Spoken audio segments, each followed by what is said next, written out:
বন্ধুরা, সম্পূর্ণ পর্ব দেখতে চ্যানেলটি সাবস্ক্রাইব করুন। বেরিয়ে এলো নতুন শর্ত। কম্পাসের ছোটবেলায় হারিয়ে যাওয়া ভাই হলো ডিকে। ডিকের বাড়িতে ঢুকে দেওয়ালে নিজের ছোটবেলার ছবি দেখে কম্পাস প্রথমে চমকে গেলেও সে তখনও বুঝতে পারেনি এই ছবির পেছনে লুকিয়ে আছে তার জীবনের সবচেয়ে ভয়ঙ্কর সত্য।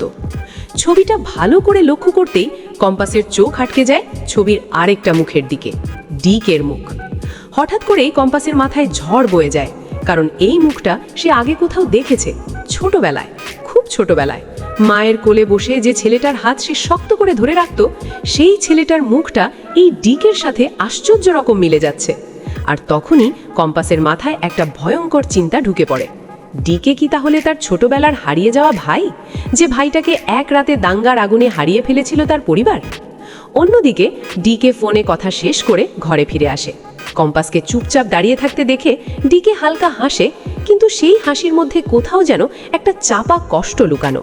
ডিকে বলে, ছবিটা দেখেছ? কম্পাস ধীরে ধীরে ডিকের দিকে ঘুরে তাকায়। গলা শুকিয়ে আসে তার। সে বলে, এই ছবিটা? এটা আমার। আপনি এটা কোথায় পেলেন? ডিকে কিছুক্ষণ চুপ করে থাকে, তারপর গভীর শ্বাস নিয়ে বলে, কারণ ওই ছবিতে আমিও আছি। কথাটা শুনেই কম্পাসের শরীর কেঁপে ওঠে। ডিকে ধীরে ধীরে জানায়, বহু বছর আগে দাঙ্গার রাতে সে নিজের বাবা মা আর ছোট ভাইকে হারিয়েছিল। সেই রাতেই সে আলাদা হয়ে যায় পরিবার থেকে। নতুন পরিচয়, নতুন নাম নিয়ে ধীরে ধীরে সে হয়ে ওঠে গ্যাংস্টার ডিকে।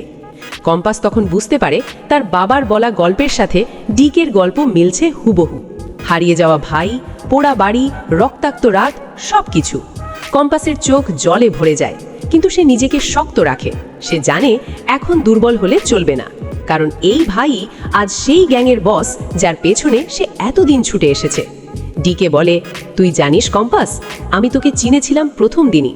তোর চোখ, তোর সাহস, সব কিছু আমার নিজের মতো। কম্পাস তখন কঠিন গলায় বলে, ভাই হলেও আপনি ভুল পথে আছেন। এই ফর্মুলা দিয়ে আপনি যদি আরও রক্ত ঝরান, আমি সেটা হতে দেব না।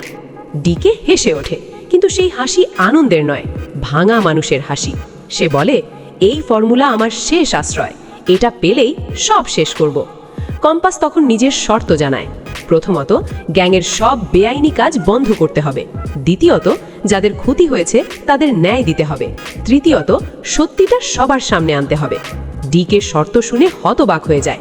সে ভাবতেই পারেনি যে যাকে সে ফাঁদে ফেলেছে সেই ছেলেটাই একদিন তার বিবেক হয়ে দাঁড়াবে।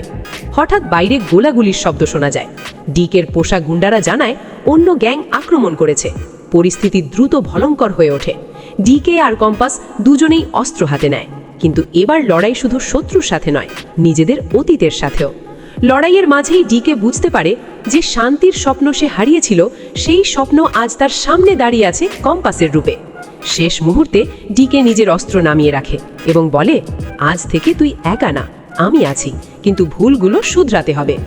গল্প এখানেই শেষ নয়, কারণ প্রশ্ন থেকে যায়, ডিকে কি সত্যি নিজের গ্যাং ছেড়ে নতুন পথে হাঁটতে পারবে, নাকি অতীত আবার তাকে টেনে নেবে অন্ধকারে?